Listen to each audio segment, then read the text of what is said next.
Ngayon tinatawag ko dahil may ibig kong ikumpisal sa iyo. Nitong mga nakarang araw na nasa natin pinaghalong langit at impyerno, kaya minsan lang umaling.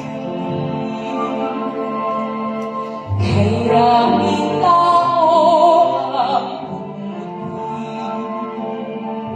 sila ay nagkaloob ng pananampalataya. Ngunit tayo'y nakakita ng mga panloko at mga pandaraya, ang mga kahalaya, ang nagkamatayan. Ang may masamang lakas ang may sinisising namin ang sumpa. Kasumpa-sumpa upang dahil inamoy namin ang may sakit noon. Kaya ganon, kapag may nangyayaring mabuti, gawa ng langit, gawa ng lihet, gawa ng himala.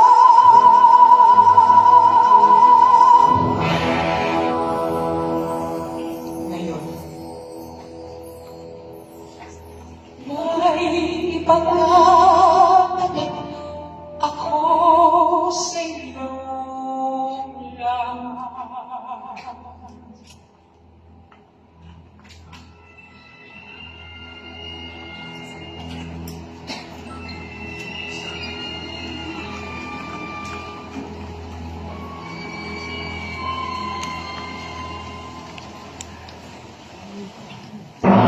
Walang himala, walang himala. Ang himala ay nasa puso ng tao. Tayo ang gumagawa ng himala, tayo ang gumagawa ng mga sumpa, at tayo ang gumagawa ng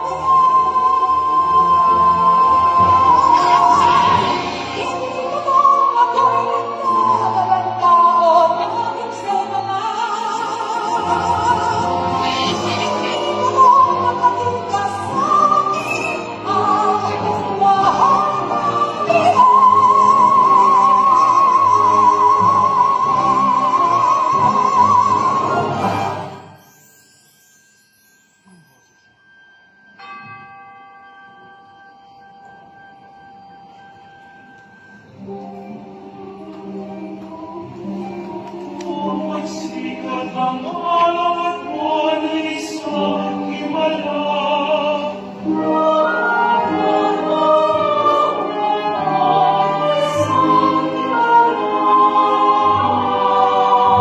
Samantala ibang tao maging ng mundo ay isang himala. Bawat buhay at tao isang himala.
wala.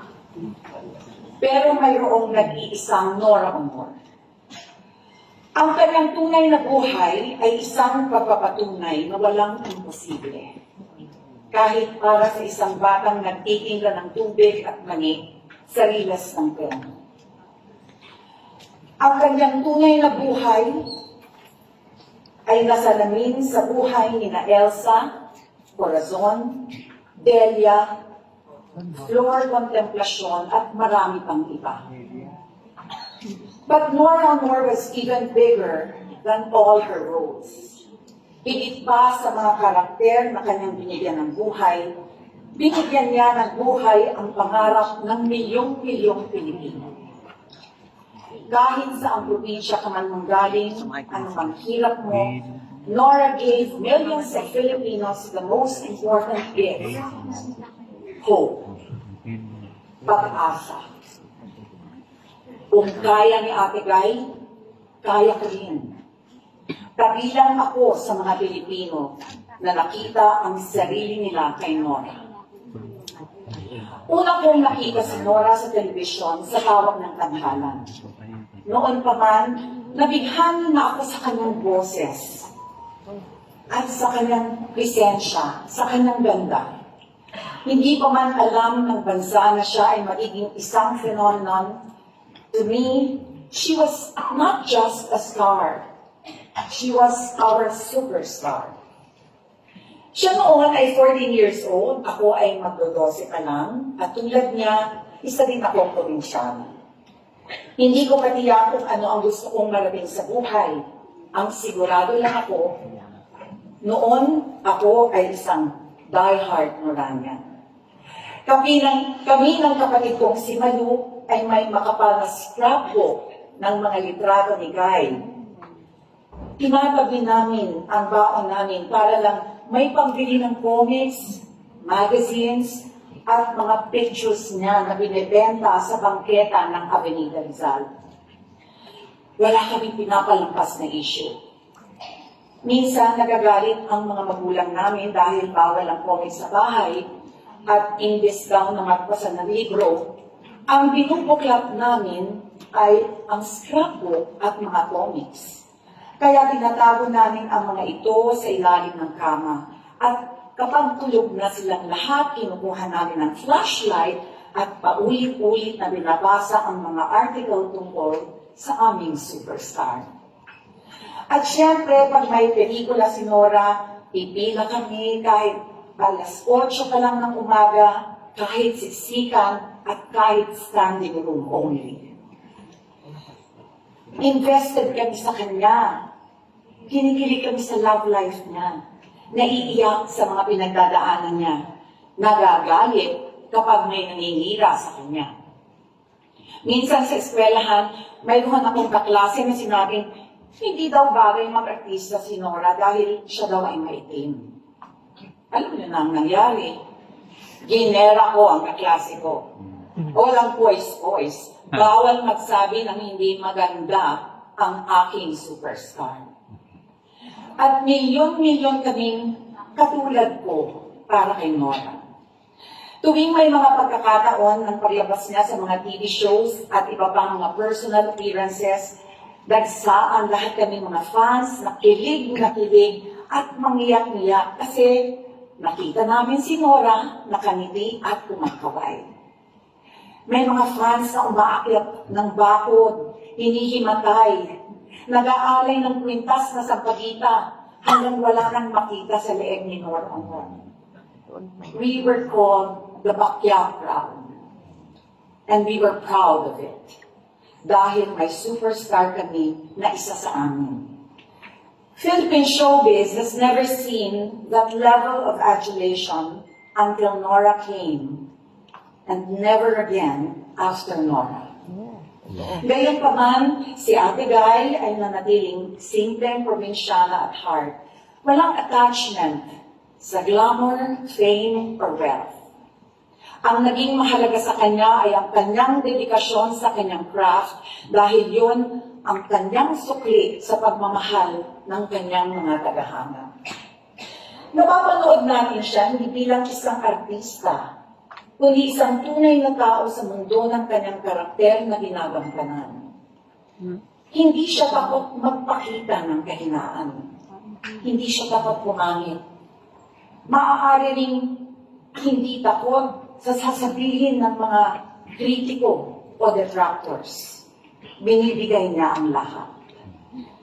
Si Nora nga daw ang nagpauso ng mata-mata acting. Mata pa lang, patay ka na. Sa Himala, ako ang producer at siya naman si Elsa. Unang beses ko siyang nakatrabaho sa movie na ito at nakita ko kung paano ang katahimikan niya ay mas malakas pa sa sigaw. Walang camera tricks, walang mabigat na musical scoring, walang kaartehan. Pero nung pumasok na ang eksena, ayan na, ibang Nora na. Biglang lumalim ang tingin o nag-iba ang paghinga o konting timpik ng boses. She didn't act. She transformed. Ang gumaganap kay Nora ay hindi mukha o katawan, kundi ang kaluluwa. There is something about her that cannot be explained by technique alone. She is raw. She is real. She is authentic. She doesn't act. She becomes. She transforms. Hindi lang siya artista, siya ay alagad ng sining. May lalim, may tapang, may puso. It was part of her process, her magic, her madness. Alam mo, may pinagugugutan. May lungkot, may apoy, may madness. But within that madness, there was genius. And when she is in her element, when the camera starts rolling, she is unstoppable. Himala was very memorable for us. Isa ito sa piling-piling projects ng experimental cinema of the Philippines noon. At ito rin ang kauna-unahang pelikulang ni-restore ng sabik pelikula ng ABS-CBN.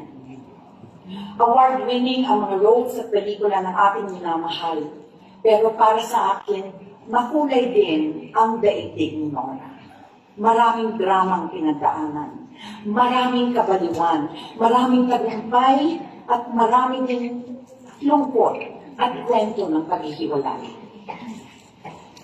Sa gitna ng lahat ng ito, pinakita niyang muli ang tapang, tatag, higit sa lahat, pagmamahal ng isang mabuting tao.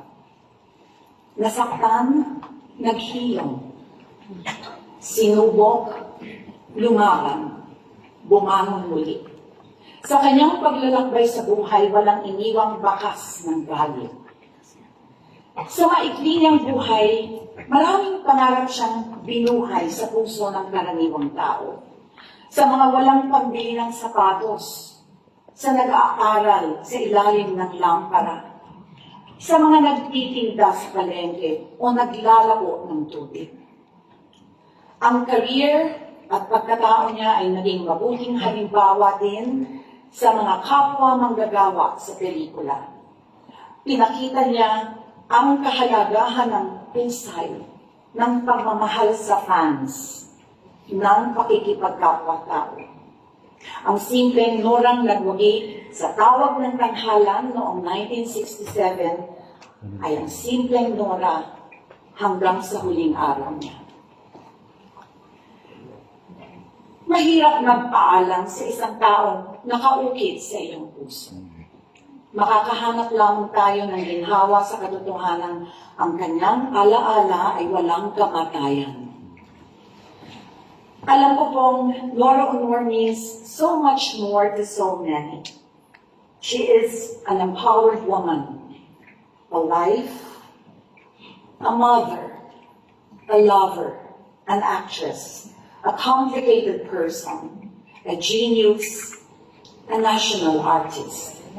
Pero para sa aming mga solid Noranians, Nora is our ate guy, our superstar. She was a legend.